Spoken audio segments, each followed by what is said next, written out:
In the CBT Techniques Made Simple video, we're going to be covering the technique of being able to do a cost-benefit analysis in a person's thought and how you're evaluating their thinking in a way where we're highlighting short-term gains in costs and long-term gains in costs. We are, as a species, notoriously bad at making good decisions. It's in our biology to right off the bat give a lot more value to short-term benefits and costs. Simply put, thousands and thousands and thousands of years of us just having to survive. I mean, if you think about just going back 100 years ago in the United States and Europe, people were just living on $1 a day according to current monetary value. I mean, like, it's only recently that we've stopped surviving and actually thriving and living in a world where we're just filled with abundance beyond belief and imagination our forebears could never have even considered. So given there's this biological element here of favoring short-term thinking, on top of another phenomenon where we are just we have a predisposition to seeing the negative more clearly than positives, this technique becomes vital. It's going to be pushing some buttons on the client side of things. You are running a risk of invalidating the way that they're seeing the world, but it's well worth it because these are vulnerabilities that we all struggle with, and that in order to just live better, we have to overcome. A third problem here, with short-term and long-term thinking is things that actually make us happy we end up not really paying so much attention to. We have this bias that our situation, the context we live, is actually going to be the thing that makes us happy, make more money, find a spouse, get some friends.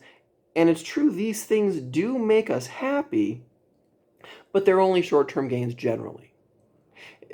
We have to actively be involved in all those areas of our lives, professionally, in relationships and friendships, to constantly make them meaningful. And if we only have this short-term view of them, within half a year to a year, every single one of those things that we think make us happy, we just go back to our normal happiness baselines before they happened. And even money, for example, can have a negative edge. That the more money we make, once we pass that threshold where we don't have to worry about the tax collectors, actually is a burden and harms psychological well-being.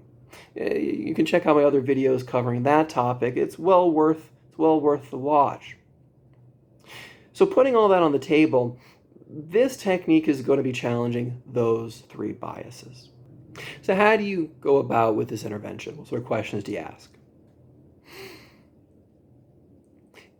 One method that's really nice is putting this on a piece of paper on a whiteboard where you are making two different columns, one short-term gains and losses and long-term gains and losses, just to get the client thinking in a different way, getting them to think in more long-term ways. Oftentimes what's going to come out of these interventions is seeing that the client's short-term thinking generally is going to be more avoidant in character.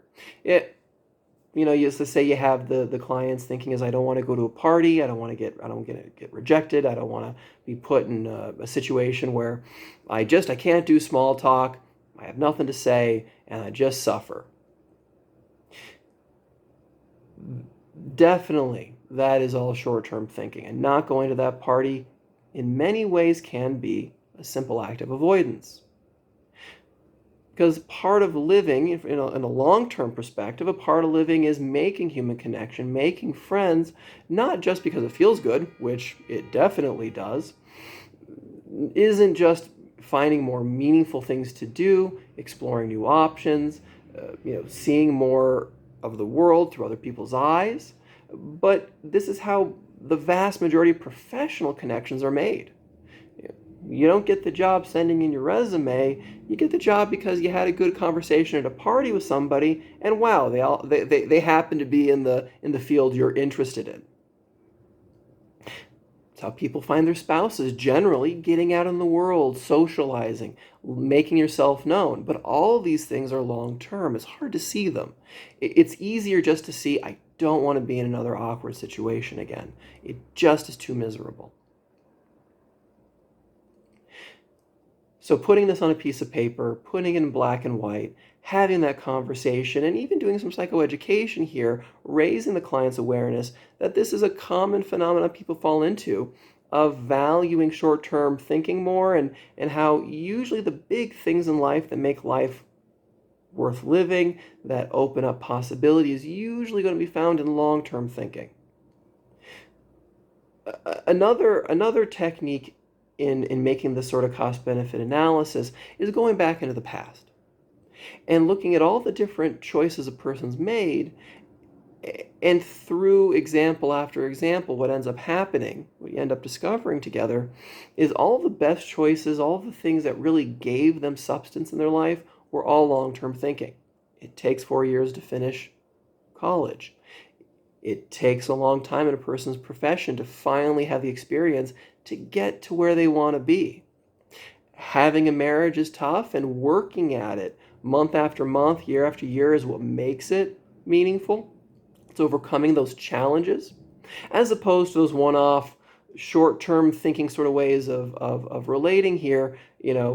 Yeah, you can get a job as a burger guy, flipping those burgers on the grill. It's very quick, very easy to get that job, but no one finds that meaningful.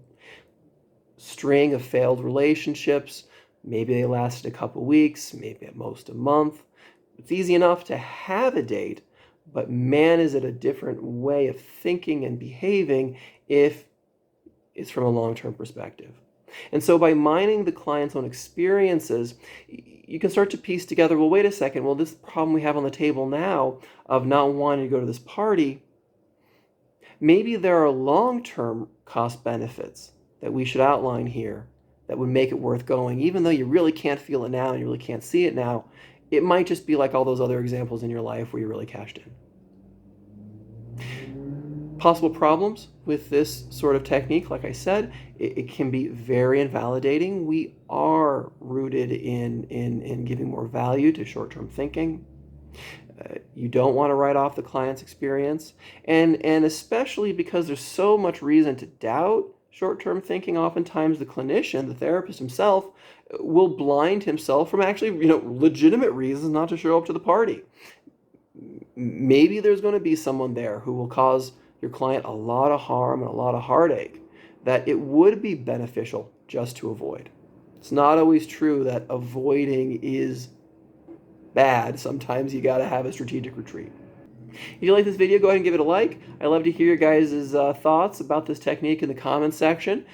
How do you guys go about with this technique? Do you prefer putting it on the piece of paper and whiteboard, or is it just easier to talk it out with clients? What's your guys' experience? And go ahead and check out my website and support me on Patreon so I can keep making these videos. I'll see you in the next one.